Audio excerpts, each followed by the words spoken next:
Vibrant Gujarat, સલામત ગુજરાત વિકાસ મોડેલના મોટા દાવાઓ વચ્ચે હવે સૌથી ચિંતાજનક સવાલ વડીલોની સુરક્ષાને લઈને ઉભો થયો છે. ચૂંટણીની મોસમમાં વોટ બેંકને રીઝવવા માટે દિવાલો પર અને નેતાઓના ભાષણોમાં શાંતિ, સલામતી અને વાયબ્રન્ટ ગુજરાતની ગેરંટી જેવા સ્લોગનો અવારનવાર ચમકતા રહેશે, પરંતુ વાસ્તવિકતા કંઈક જુદી જ છે. એનસીઆરબીના આંકડા બતાવે છે કે ગુજરાતમાં છેલ્લા 1 વર્ષ દરમિયાન સિનિયર સિટીઝનો સામે હત્યા, લૂંટ, છેતરપિંડી અને જાતીય સતામણી સહિત 350 જેટલા ગુનાઓ નોંધાયા છે.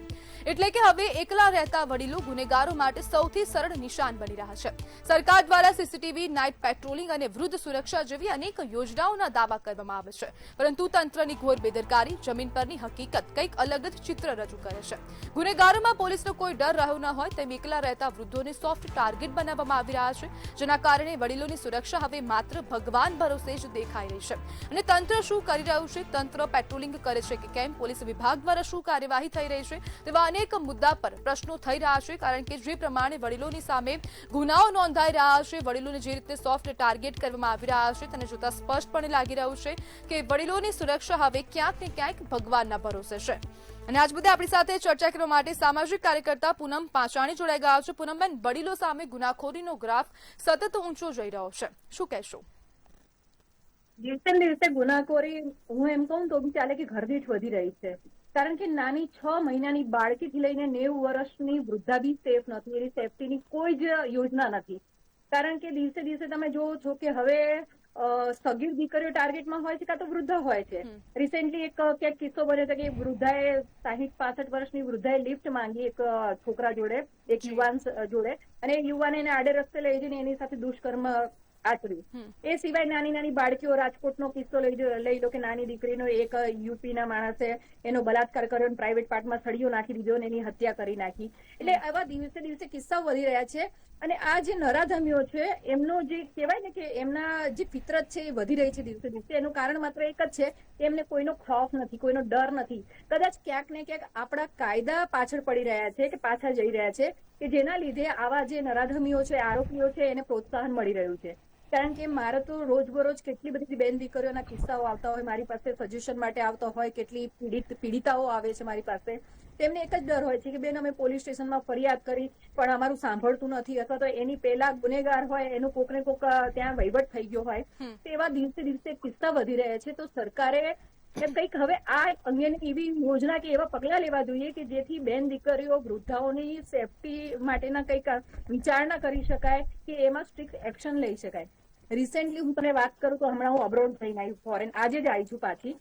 તો એ ફોરેન કન્ટ્રીઝમાં મેં એક વસ્તુ જોયું, મહિલાઓ અને બાળકોની સેફટીને લઈને બહુ જ એ લોકોમાં મતલબ પ્રાયોરિટી છે. કે મોલમાં જઈએ તો એ લોકો રીતસરના એવા એનાઉન્સમેન્ટ કરે છે અને બોર્ડ્સ લાગેલા છે કે તમને કોઈ એવી અજોગતું વ્યક્તિ લાગે કે તમને કોઈ પણ ડાઉટફુલ વ્યક્તિ લાગે તો તમે આ નંબર ઉપર સંપર્ક કરી શકો છો. આપણી જે પ્રાયોરિટી સુરક્ષા હોવી જોઈએ તે સુરક્ષાની પ્રાયોરિટી હવે આપણે ભૂલી ગયા છે. જે વિકાસની પાછળ આપણે જે આંધળી દોટ મૂકી છે તેની આપણી પ્રાયોરિટી ભૂલાઈ ગઈ છે. હા, સાચી વાત છે. અને આ વસ્તુ હવે જો કડક પગલા લેવામાં નહીં આવે તો એ દિવસ દૂર નથી કે બેન દીકરીને ઘરની બહાર કાઢવી અઘરી પડશે.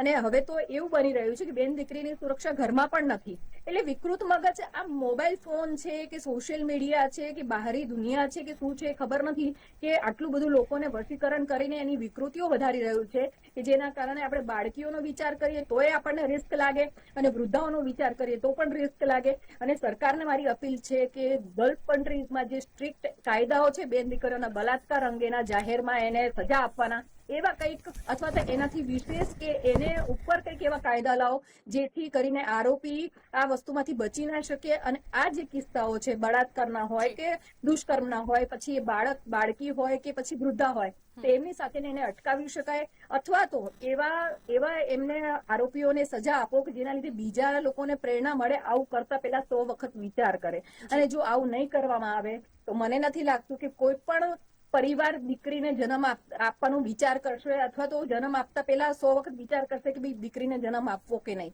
તો આ વસ્તુની ખરેખર આપણે નોંધ લેવાની જરૂર છે. અને મીડિયા થકી હું સરકારને એક જ અપીલ કરીશ કે પ્લીઝ હવે કંઈક એવું એક્શન લો. ખાસ કરીને જે સુરક્ષા કર્મીઓ છે, સુરક્ષા ડિપાર્ટમેન્ટ છે, એમાં હવે સ્ટ્રિક્ટ એવા કાયદા લાવવાની જરૂર છે કે જેથી સુરક્ષા કર્મી બી જો કોઈનો બચાવ કરે તો એના અગેન્સ્ટમાં બી આપણે કાર્યવાહી કરી શકીએ અને આમાં આગળ આપણે એક્શન લઈ શકીએ. જી બિલકુલ પૂનમબેન, જોડાવા બદલ આપનો આભાર.